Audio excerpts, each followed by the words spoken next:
하나님의 말씀은 욥기 23장, 어제 좀 하다가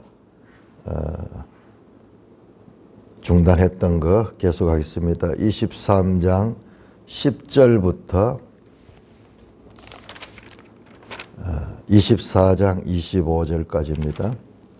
23장 10절부터 24장 25절까지 23장 10절입니다.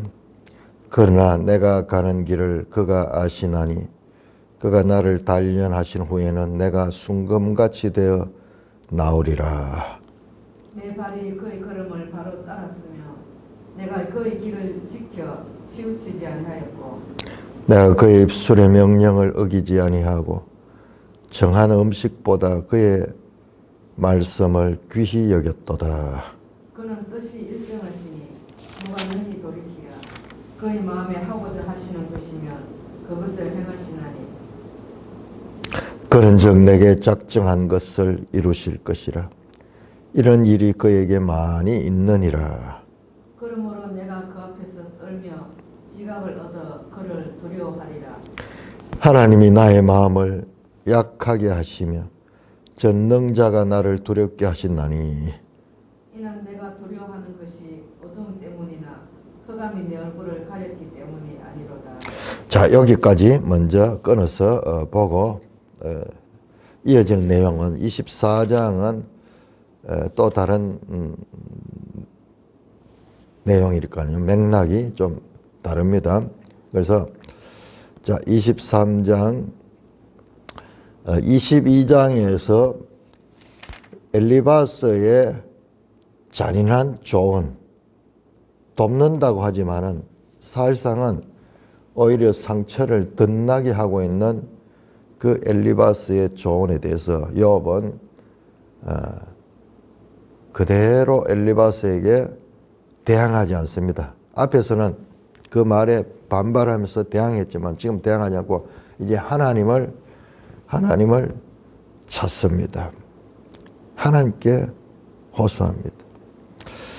자, 그가 하나님과 변론하고 싶어. 사람들과 해보니까 이야기도 안 되고 자기는 계속 오해만 당하고 있고 자기가 이와 같은 인과응보적인 원리에 의해서 혹독한 고난을 당하고 있다는 그와 같은 친구들의 주장은 자기는 확신한 거예요. 나는 그런 너희들보다 더 큰 죄를 지어서 그런 것이 아니다. 그러니까 답답한 거죠. 그러나 친구들은 네가 보통 사람보다 이와 같이 심한 자녀를 다 잃어버리고 그 많던 재산을 다 날려버리는 이와 같은 혹독한 고난을 당하는 걸 보니까 우리가 모르는 네 죄가 많다. 그 죄 때문에 그렇다. 그 보응의 원리에 교리적인 것을 갖다 대면서 욥을 판단하는 거죠. 그러니까 욥이 답답한 거죠. 이야기가 안 되는 거죠. 그러니까는 이제는 더 이상 친구들과 말하지 않고 하나님께 호소하며 하나님과 변론하고 싶어. 하나님과 변론하고 싶다. 하나님께 직접 만나서 하나님 말씀을 들어보고 내가 내 말을 하나님 앞에 내가 하겠다. 그래서 7절에 보면 거기는 정직한 자가 그 변론할 수 있은 적 내가 심판자에게 영원히 벗어나리라. 참 이게 번역이 쉽지 않아요. 제가 계속 말씀드리지만 욥기는 그 내용이 어려운 것보다도 이 번역이 시를 번역했기 때문에 우리가 이해하기 참 어려워요. 그래서 그런 거예요. 그 내용 자체의 맥락을 보면은 그렇게 어려운 게 아니에요. 그렇지만은 시를 번역을 해버리고 이러니까는 이 뉘앙스와 이런 것들을 어떤 거는 반어법적으로 그렇게 말한 것들이고 어떤 거는 조롱하는 토로 그렇게 이야기하는 건데 그걸 구별해내기가 쉽지 않습니다. 번역을 지금 몇 중 번역했거든요. 원본, 히브리 원본이 있고 마소라 사본 가는 게 있고 그것을 다시 영어로 번역을 하고 그것을 또 우리 한국말로 번역을 하는 그 과정에서 또는 중국어로 번역되는 그런 것도 우리가 많이 참조를 해서 우리 성경 번역에 그러다 보니까는 그게 이 시를 제대로 번역한다는 것은 쉽지 않습니다. 자, 하나님과 변론할 수 있을 것이라는 그런 그 생각을 가지는 거예요. 그러면은 내가 심판자에게서 벗어날 것이다. 자신이 당하고 있는 이 모든 고난을 벗어나 하나님께서 이 모든 걸 풀어줄 것이다. 그렇지만은 하나님을 찾을 수가 없다. 앞으로 가도 뒤로 가도 오른쪽으로 가도 왼쪽으로 가도 하나님을 만날 수 없구나. 하나님에 대한 소망은 있는데 그러나 현실적으로 하나님을 찾을 수 없는 모순적인 상황 가운데서 탄식하죠. 그런데 갑자기 10절에서 어조가 확신적으로 바뀝니다. 그러나 10절에 그러나 바로 앞에 놓으면 찾을 수 없다. 근데 그것을 뒤집어 엎는 그런 역전 접속사가 나오면서 그러나 내가 가는 길을 그가 아시나니 내가 그를 알지 못하지만 그는 나를 아신다는 거예요. 그를 알아요. 여하튼 지금까지 모든 걸 자기중심적으로 그렇게 판단을 했는데 오히려 이제 코페르니쿠스적인 지구가 모든 별들이나 태양이 지구 주위를 도는 것이 아니라 오히려 지구가 지금 그 태양 주위를 돌고 있다는 완전히 이 패러다임의 변화를 말하고 있습니다. 그러니까 이게 갑자기 왜 이런 변화가 일어나는가? 그러니까 우리가 욥기의 묘미가 바로 이거예요. 제가 말씀드렸지만 극심한 고난 가운데서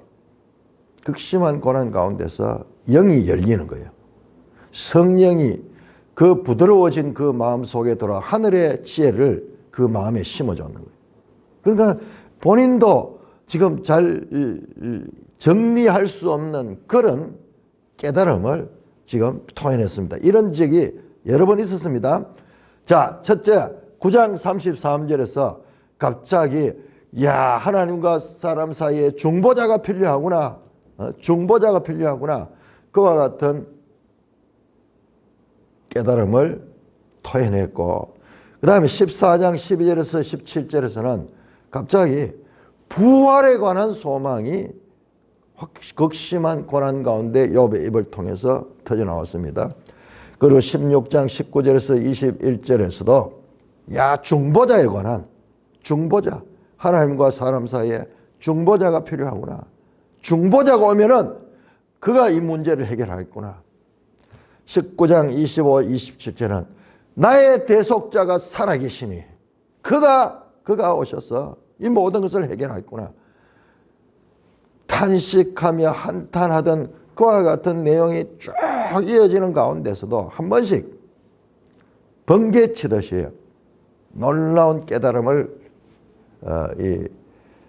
토해내는데 그게 전부 그리스도에 관한 거잖아요. 부활과 그리고 하나님과 사람 사이의 구속, 중보해줄 그런 구속자. 그러니까 욥기가 이 구약의 그것도 시기적으로 오랜 이야기지만 한 인간이 고난 속에 이 변화받는 그런 모습을 다루고 있지만 그 속에서도 그리스도가 우리가 있다는 것을 말씀을 드리고 우리가 발견했습니다. 오늘 말씀도 하늘의 신비적 하나님의 경륜을 발견하는 거예요. 내가 가는 길을 그가 아시나니 나는 지금 그를 모르지만 그는 나를 아시고 그가 나를 단련하신 후에는 내가 순간같이 그가 나한테 이와 같은 지금 자신이 왜 이와 같은 고난을 당하는지 이해하지 못하고 거기에 대해서 더 혼란스럽잖아요. 그런데 그걸 깨닫는 거예요. 그가 내 이 과정을 거친 후에 나를 순금같이 나오게 할 것이다. 모든 내 속에 있는 불순물을 다 제거하고 정금같이 나올 것이다. 그런 가운데서 이게 하나님의 인생들을 하나님 백성들을 다듬어 가시는 과정이거든요. 히브리서 12장에 하나님이 사랑하는 자녀들을 훈련한다 그래. 징계한다 하는데 징계라는 표현보다도 훈련한다는 표현이 맞아요. 훈련, 디시플린, 연단시킨다. 지금 같은 맥락이에요. 하나님이 하나님 자녀들을 그 어려움 가운데서 신앙을 강하게 하시고 그 결과 그에게 거룩함을 드러낼 수 있도록 순금같이 되어 나오게 한다. 오직 하나님을 인하여서 변화받아 이전과 다른 그런 불순물이 다 제거된 하나님의 백성으로 만들기 위해서 건실하게 연단하신다.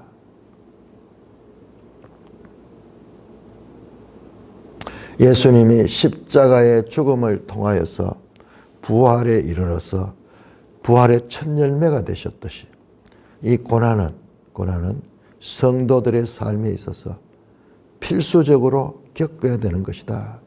자연 원리에 비하면은 무엇과 같으냐 그러면은 이 노지에서 뜨거운 햇빛과 그리고 폭풍우를 견뎌내고 그 다음에 추위를 견뎌내고 이런 과정을 겪었던 그런 나무들에서 맛있는 과일이 열리듯이 요즘 뭐 배추도 보니까는 저 고랭지 배수가 맛있다고. 고랭지가 어떤 곳이에요? 높은 곳이니까는 기온차가 심한 곳이에요. 기온차지만 추위와 더위를 번갈아 가면서 겪었던 그런 과실들. 사과도 요즘은 저 북쪽으로 그쪽 사과가 좋다고 청송사과 뭐 그런 이야기인데 근데 좀 기온차가 높은 곳이죠. 기온차는 산지 이런 데요. 그냥 하우스 속에 별 어려움 없이 있는 것은 과실은 크게 보이지만은 맛이 별로 없어. 맛이. 그렇듯이 그리고 쇠를 이야기를 하면은 쇠는 만들어 가지고 이 쇠를 그냥 쓰면은 우리는 쇠가 너무 단단하니까는 쇠는 되게 강한 줄 알고 있는데 쇠가 강하지 않아요.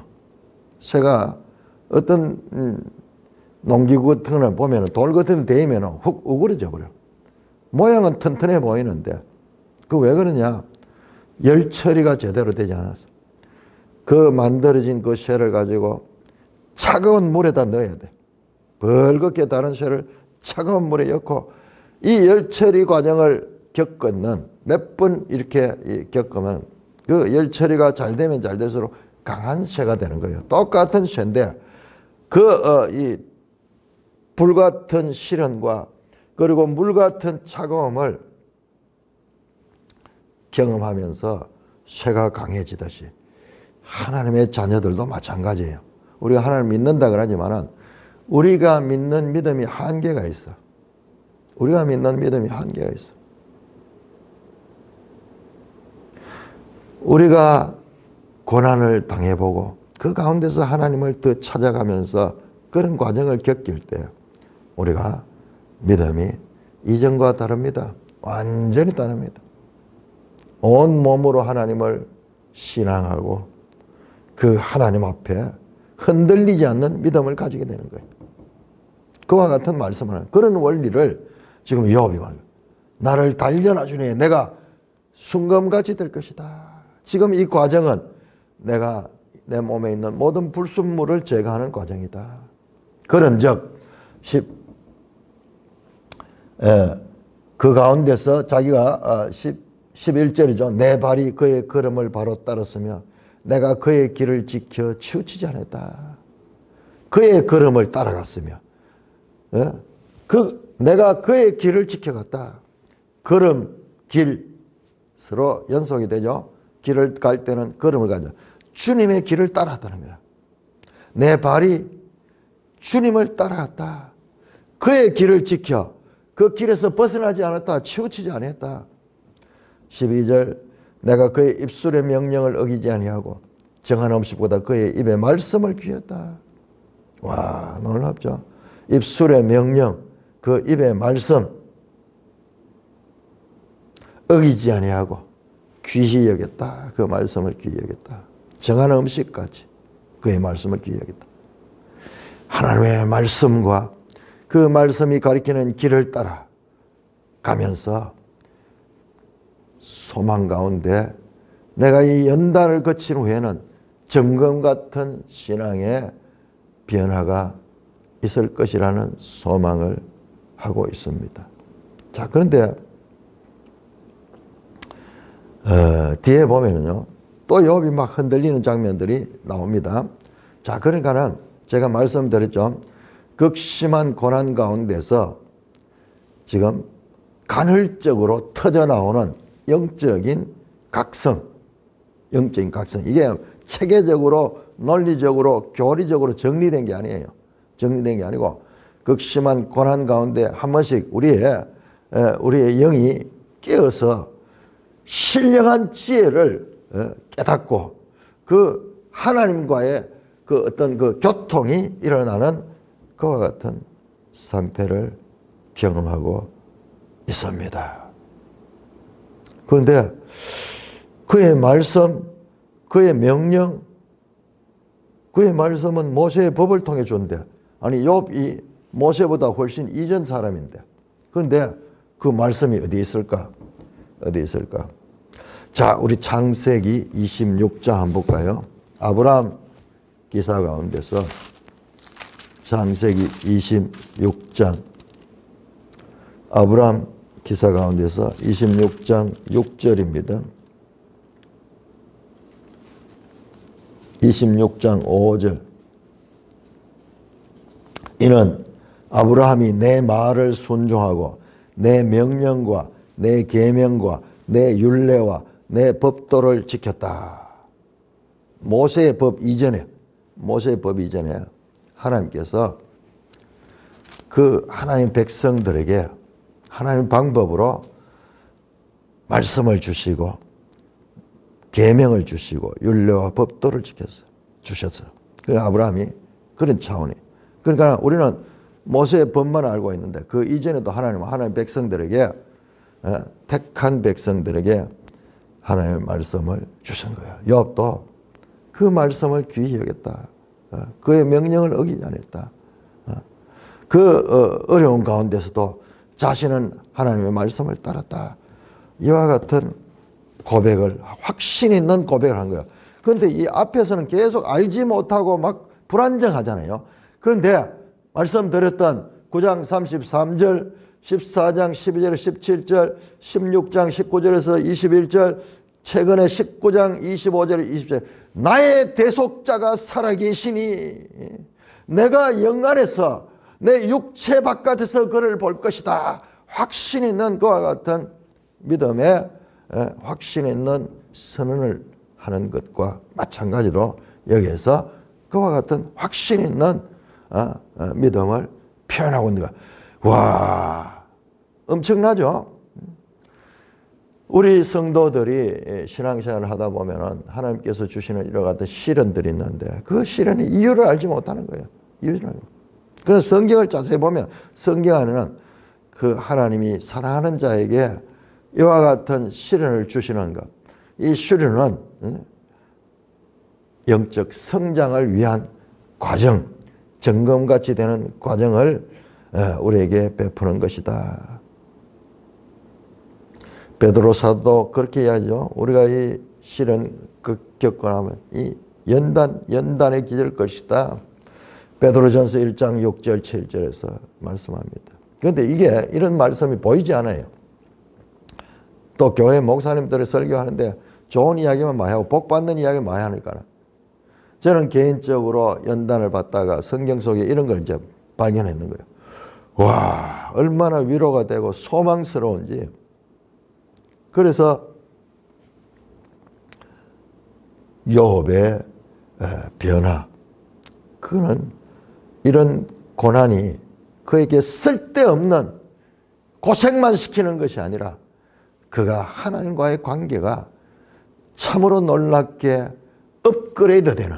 업그레이드되는 봉의 원리 정도의 수준이 아니라 깊은 하나님의 뜻까지 깨닫게 되는 변화를 일으켜내고 있는 그와 같은 신비가 욥의 고난 속에 있다는 것도 우리가 알 수가 있습니다. 13절입니다. 그는 뜻이 일정하시니 누가 능히 돌이키라. 하나님에 대해서 말합니다. 그의 마음이 하고자 하는 것이면 그것을 행하신다니. 하나님은 전능하신 분이다. 하나님의 뜻은 사람이 누가 바꾸고 이렇게 할 수 있는 그런 수준이 아니다. 그런즉 내게 작정한 것을 이루실 것이라. 이런 일이 그에게 많이 있느니라. 야, 이거 한번 보세요. 이거 해석이 쉽지 않거든요. 앞에 말씀과 연결해서 봐야 됩니다. 그런즉 내게 작정하지. 이거 내가 지금 고난의 길을 당하고 있는데 이걸 하나님이 이루는 거예요.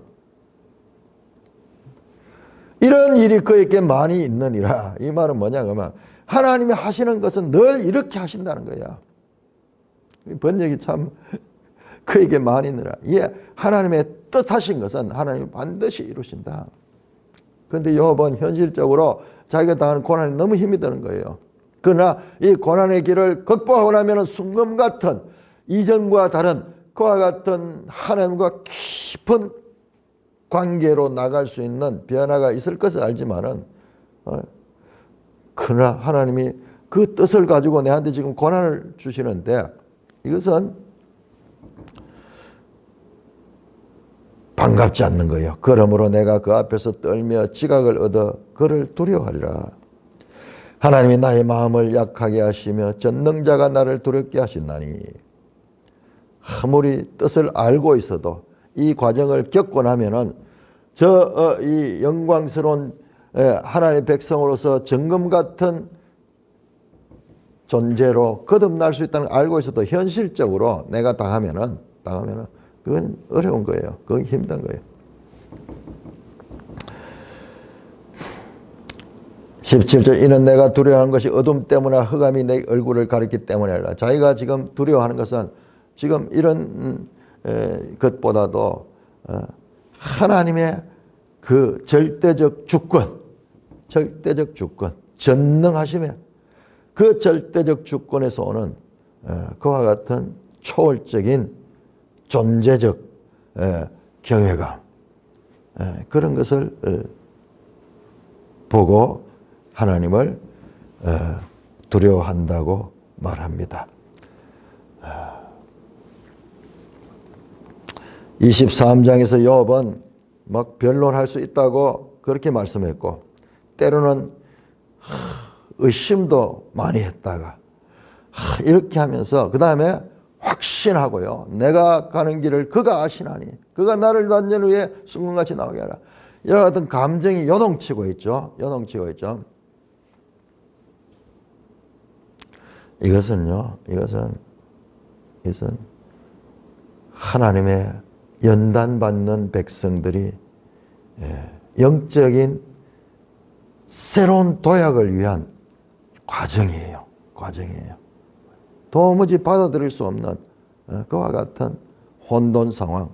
자, 우리 시편을 한번 시편.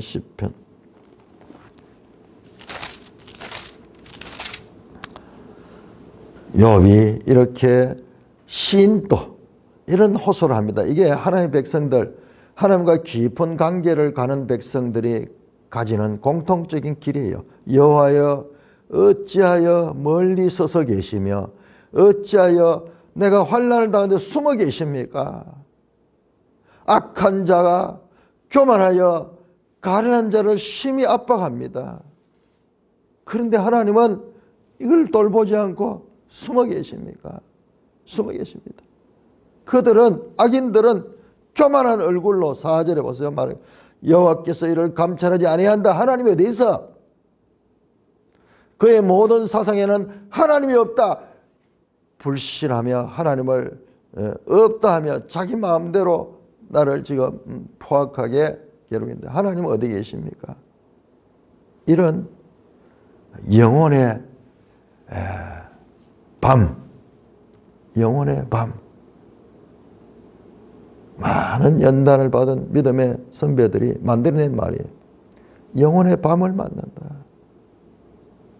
도대체 하나님을 믿어왔는데 결정적인 순간에 하나님이 부재하시고 혼론설정 내 모든 존재를 들여서 하나님을 우선해 왔는데, 그러나 현실적으로 하나님이 극심한 환난 가운데서 부재하시는, 뿐만 아니라 악인은 득세하는 그 과정에서 이와 같은 호소를 하는 과정입니다. 자, 시편 107편 한번, 시편 107편. 시편 107편에 보면은 그 하나님의 백성들이 어떻게 하나님께로 더 가까이 나가는가, 그 단계가 5단계가 나오는데요. 그 가운데 23절 보시면, 배들을 바다에 띄우며 큰 물에서 일을 하는 자는 여호와께서 행하신 일과 그의 기한 일들을 깊은 바다에서, 하나님의 행한을 깊은 바다에서, 깊은 바다 어떤 곳에서 여호와께서 명령하신 광풍이 일어나 바다 물결이 긴다. 여러분, 바다 가운데서 풍랑이 일어나면 배를 타고, 고대에는 오늘같이 좋은 배가 아니잖아요. 그러니 배가 뒤집어지는 것 같은 그와 같이 배가 흔들릴 적에 어떻게 했어요? 그 마음. 광풍이나 바다 물결을 일으키는도다. 그들이 하늘로 솟구쳤다가 깊은 곳으로 내려, 그 위험 때문에 그들의 영혼이 녹는구나. 표현이 잘 되죠. 이게 시지만은 정말 표현이 잘 돼요. 영혼이 녹아 들어가는 것 같은, 정신이 하나도 없고, 판단할 수도 없고, 내 의지가 전혀 작동하지 않는 그와 같은, 그리하여서 그들이 이리저리 구르며 취한 자같이 비틀거리니 그들의 모든 지각이 혼돈 속에 빠지는 거라. 지금까지 가지고 있던 모든 질서들, 생각들, 이게 아무 의미 없이 다 뒤죽박죽이 되면서 혼돈 속에, 도대체 내한테 있는 이 일들을 이게 어떻게 할까? 아무것도 지금 자기 의지대로 되지 않는 그와 같은 상황. 그때 할 수 있는 게 뭐냐? 그들이 고통 속에 때문에 여호와께 부르짖으며 그가 그들을 고통에서 인도하여 광풍을 고요하게서 물결을 잔잔하게 하시라. 그들이 평안하고 말며 기뻐하는 중에 여호와께서 바로 한 구름이다. 여호와의 인자하심과 인생의 하신 기적으로 인하여 그를 찬송할지어다. 이거는 겪어본 사람들이 이 성경이 얼마나 놀랍게 이와 같은 연단 과정을 잘 표현하는가를 절실하게 깨닫게 돼요. 저도 개인적으로 연단 3년 6개월을 연단을 받으면서 나중에 연단이 끝났는데 이 말씀이 나오더라고요. 내 3년 6개월의 극심한 연단의 과정이 말씀으로 해석이 되더라고요. 해석이 돼. 현실적으로 당하고 있을 때는 이 같은 너무나 묘사가 잘 돼 있잖아요. 그래서 성경에는 우리 하나님의 백성들이 당하는 고난 당할 때의 그와 같은 상태를 여러 군데서 말씀하고 있는 거예요. 그러니까 말씀을 붙들면은 그 극심한 고난 가운데도 우리가 이길 수 있는 거예요. 하나님이 우리에게 시험을 주시되 어떻게 감당할 수 있는 시험을 주시기 때문에, 그러나 그것을 깨닫지 못하면, 그 시험의 의미를 깨닫지 못하면 하나님을 떠나버리거나, 그리고 원망하고 탄식만 하다가 그렇게 다시 이 하나님이 원하는 높은 곳, 넓은 곳, 새로운 차원으로 도약을 원하는데 다시 거기서 낙방해버리는 그런 자들도 많이 있습니다. 그래서 이 욥이 하는 고통, 내가 가는 길을 그가 아시나니 그가 나를 단련해서 내가 순금같이 나오리라. 너무나 놀라운 거예요. 그래서 믿음의 사람들은 참 이 말씀을 붙들고 자신이 당하고 있는 현재적 고난을 이겨낼 수 있는 힘을 가지게 되는 것입니다. 반드시 이 땅에서 하나님과 깊은 관계를 가기 위해서는 이런 과정을 겪어야 되는, 그건 너무 놀라지 말아야 돼. 그런데 예수 믿는데도 나는 그런 거 아무것도 모든 게 평안하고 평탄하다, 그건 모르겠어요. 그건 하나님의 주권적인 그와 같은 기나, 그러나 히브리서 12장에는 그렇게 말해요. 그런 연단, 시험, 징계가 없는 자는 하나님의 자녀가 아니라 그래요. 역설이죠. 우리는 그게 없으면 복인 줄 알고 욥의 세 친구들도 봉의 원리를 가지고 욥을 지금 판단하며 정죄하고 있는데, 하나님은 오히려 이와 같은 고난의 과정이 없는 자가 하나님의 자녀가 아니라는 확신 있는 말씀을 하고 있습니다. 자, 우리 히브리서 12장을 보겠습니다.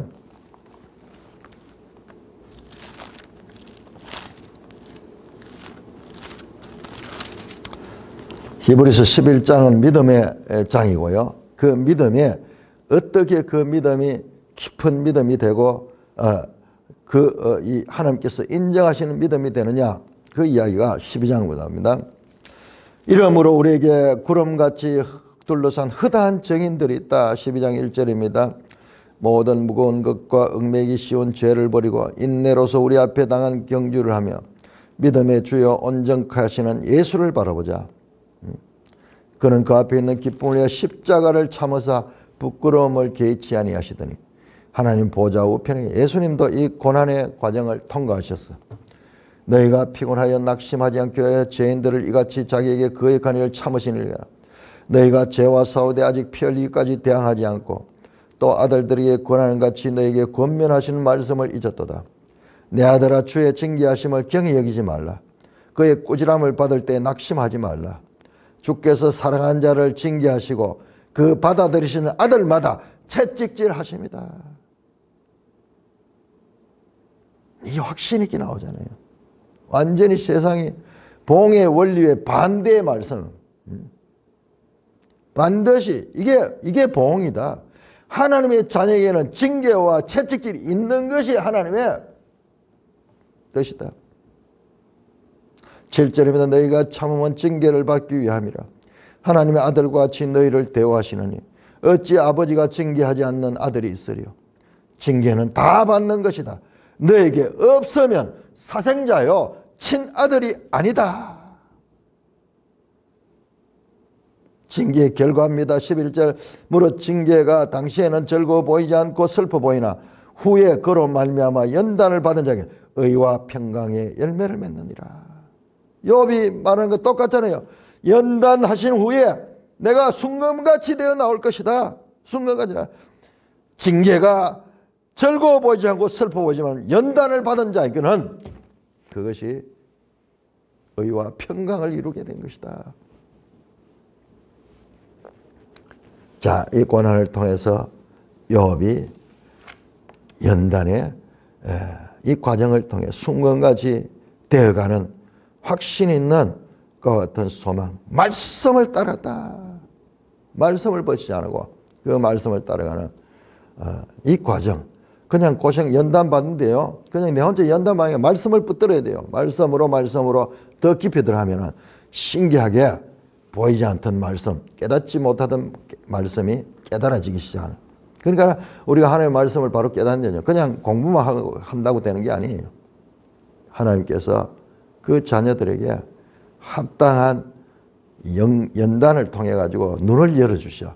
눈을 열어줘. 사도 바울이 다메섹 도상에서 그 예수 믿는 자들을 핍박하고 가다가 그 말에서 떨어지면서 눈에서 비늘 같은 것이 높은 것이 떨어지니까는 눈에 비늘 같은 것이 제거되었듯이 우리의 육적인 그와 같은 혼적이고 육적인 그런 수준에서 영적인 대로 나가기 위해서는 이와 같은 자아의 파괴가 있어야 되는데 그것을 욥이 경험하고 말씀하고 있는 것입니다.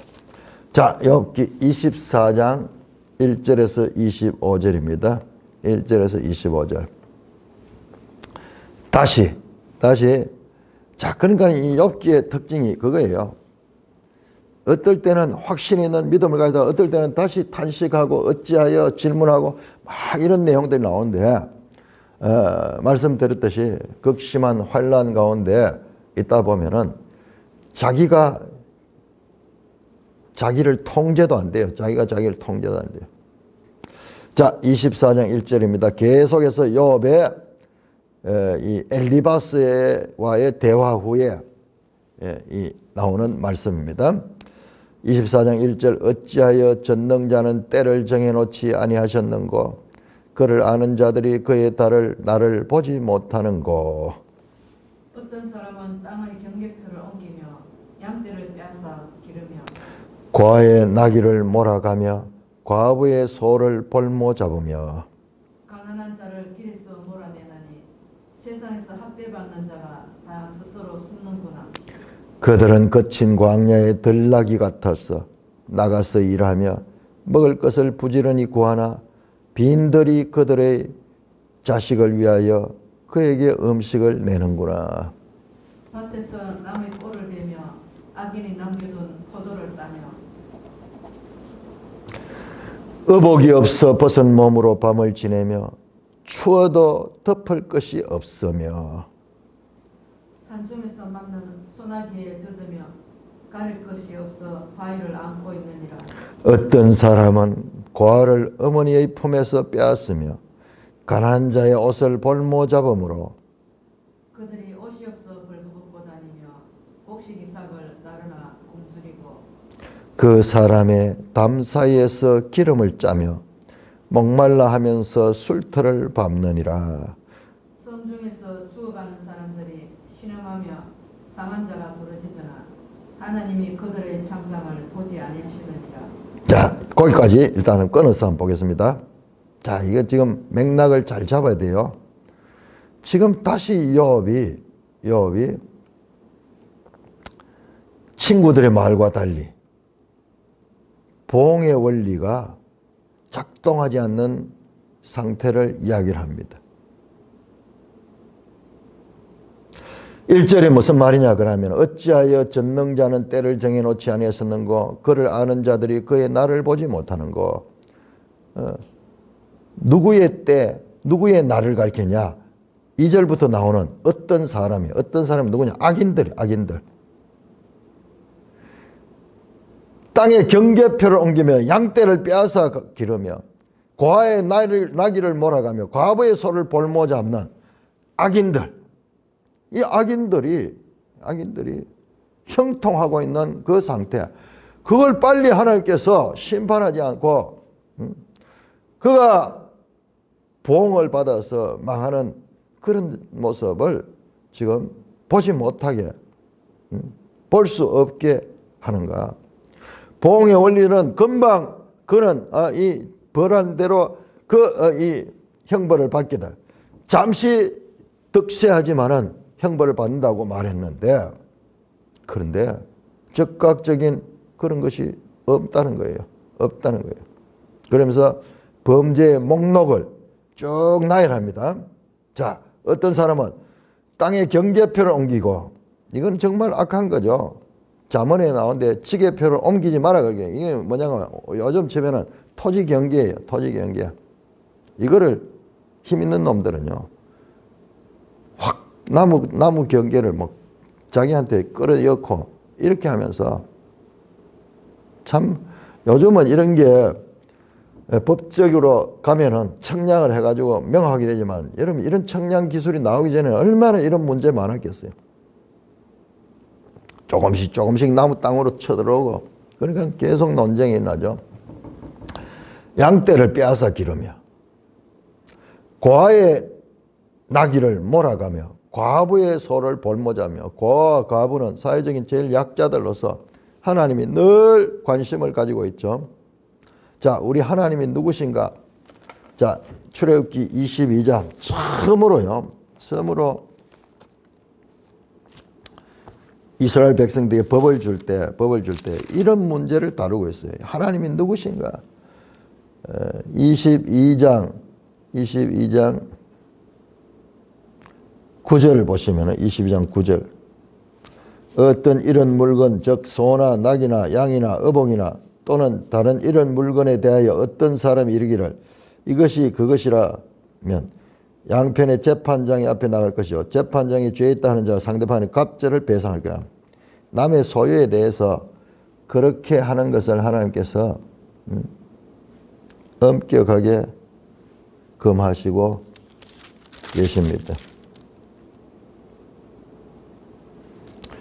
자, 22장 22절 보세요. 22절. 너는 과부나 과를 해롭게 하지 마라. 만일 그들을 해롭게 함으로 그들이 내게 부르짖으면 내가 반드시 그 부르짖음을 들으리라. 나의 노가 맹렬함으로 내가 칼로 너희를 죽이니 너희 아내는 과부가 되고 너희 자녀는 고아가 되리라.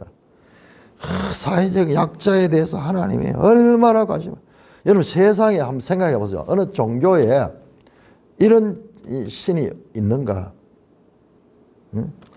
절대적 자존자로서 자기를 섬기라 하는 것보다도 너희 인간관계에 있어가지고 사회적 약자에 대해서 이렇게 관심을 가져라. 그렇게 말합니다. 그런데 이 악인들은 고아의 나비를 몰아가고 과부의 소를 볼모 잡다. 이게 담보로 잡는다. 담보.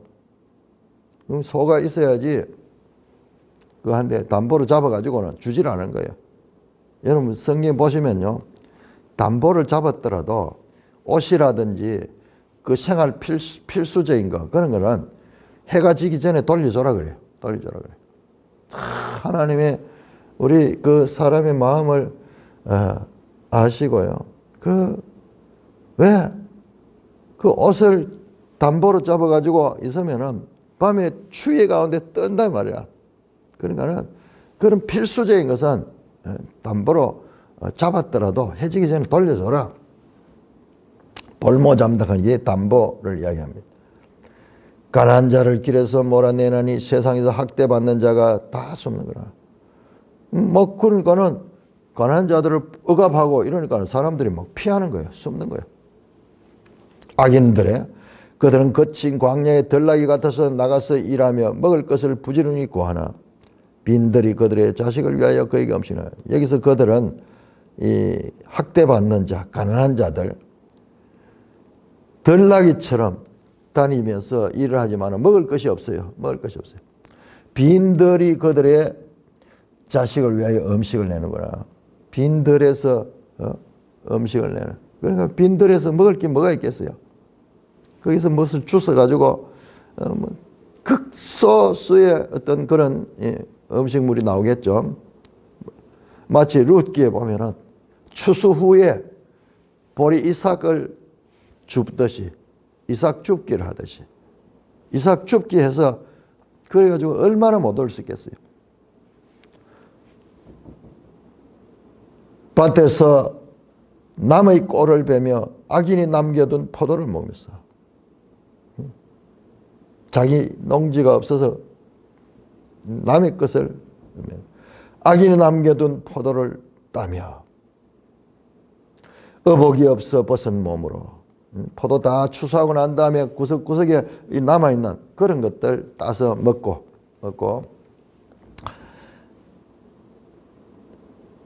7절입니다. 의복이 없어 벗은 몸으로 밤을 지내며 추워도 덮을 것이 없으며 산중에서 소나기를 젖으며 가릴 것이 없어 바위를 안고 있느라. 어떤 사람은 고아를 어머니 품에서 빼앗으며 가난한 자의 옷을 볼모자면서 그들이 옷이 없어 벌거벗고 다니며 곡식 이삭을 나르나 굶주리고. 이야, 의복이 얼마나 중요한가. 의복이 얼마나 7절에 10절은 의복에 대해서요. 의복이 없으면요. 요즘은 의복이 넘쳐나지만은 여러분 한번 생각해 보세요. 이 의복이 얼마나 우리가 손수 만들려고 그러면은 얼마나 많은 품이 들고 귀한 것일까? 귀한 것일까?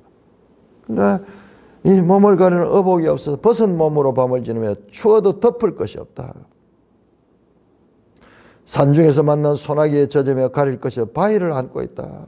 바위를 안고 어떤 사람은 고아를 어머니 품에서 빼앗으며 가난한 자의 옷을 받는다. 고아를 어머니 품에서, 이 고아는 편모 설하에 있던 고아예요. 아버지가 없는 고아. 그런데 그 어머니마저도 그 품에서 빼앗아 버리고 가난한 자의 옷을 볼모잡으므로 그들이 옷이 없어 벌거벗고 다니며 곡식이나 이삭을 나르나 굶주리고. 곡식이나 이삭을 나르면서 먹을 것을 일하면서도 자기는 굶주리고 있는 그런 이 땅에서 일어나는 모순적인 인과응보가 적용되지 않는 그 상태. 11절 그 사람은 담 사이에 기름을 짜며 목말라하면서 술터를 받느니라. 노동하는 거죠. 극심한 노동하면서도 목말라 하면서 술터를 밟으면은 거기에서 여기 술터를 가는 거 아마 포도즙을 이야기해요. 포도즙. 마셔가면서 해야 되는데 이 즙을 보고도 먹지 못하고 목말라 하면서 술터를 밟고 있다. 기름을 짠다. 담 사이에서 기름을 짠다. 이것도 기름을 짤 때 압착하잖아요. 어떤 그런 힘든 상황을 이야기를 하는 거예요. 12절 성중에서 죽어가는 사람들이 신음하며 상한 자가 부르짖으나 하나님이 그들의 참상을 보지 않는다. 자, 이 말이 뭔가 결론을 봐야 됩니다. 왜 지금 악인들이 이렇게 형통하고 이 가난한 자, 이 고아부들이 학대를 당하는가? 그 이야기를 하는 거예요. 성중에 죽어가는 사람들이 신음을 상한 자가 부르짖으나 하나님이 그들의 참상을 보지 않는다. 욥의 친구들이 하는 봉의 원리. 하나님 어디 계시나? 하나님이 왜 이와 같은 데 적극적으로 개입해서 그들의 잘못을 징벌하고 악한 자를 구원해 주지 않는가? 봉의 원리가 작동하지 못하는 그 현상을 지금 나열하고 있습니다. 하나님이 보응한다면 금방 나타나셔서 이게 해결해 주는데 그렇지 않잖아. 그렇지 않잖아. 또 이어서 광명을 배반하는 사람은 이러하니 그들은 그 도리를 알지 못하며 그 길에 머물지 않은 자라. 자, 광명을 배반하는 사람, 도리를 알지 못한 사람, 그 길에 머물지 않는 사람, 이게 전부 다 하나님과 떠난 사람, 악인들과 어둠을 쫓는 자예요. 광명을 배반한다는 건 어둠을 따라가는 자예요. 14절 사람을 죽이는 자는 밝을 때 일어나서 학대받는 자나 가난한 자를 죽이고 밤에는 도둑같이 되며. 자, 살인자들은 밝을 때는 가난한 자를 죽이기도 하고 불의한 세상, 밤에는 도둑같이 되며 가늠한 자의 눈은 저물기를 바라며 아무 눈도 나를 보지 못하려며 얼굴을 가리며 어둠 속에서 악을 행하고 그렇게 하는 모습이죠. 16절 어둠을 틈타 집을 뚫는 자는 낮에 잠그고 있으므로 광명을 알지 못한다. 광명을 알지 못한다는 건 광명과 친하지 않다는 거예요. 이 악을 행하는 자는 어둠을 좋아해요. 보이지 않는 곳에서. 그 말입니다. 그들은 아침을 죽음의 그늘같이 여기니 죽음의 그늘이 두려움이 알미라. 날이 밝은 것을 싫어한다는 거예요. 오히려 그들은 밤에 악을 행한다. 이와 같은 상태를 이야기하며 그 친구들이 말했던 봉의 원리가 작동되지 않는, 그래도 하나님이 그냥 내버려 두는 그 상태를 이야기를 하고 있습니다. 자, 그래서 18절부터 보시면요. 18절입니다. 그들은 물 위에 빨리 흘러가고, 이 부분은 우리가 내일 시간에 하도록 하겠습니다. 여기까지 보겠습니다. 찬송가 179장입니다.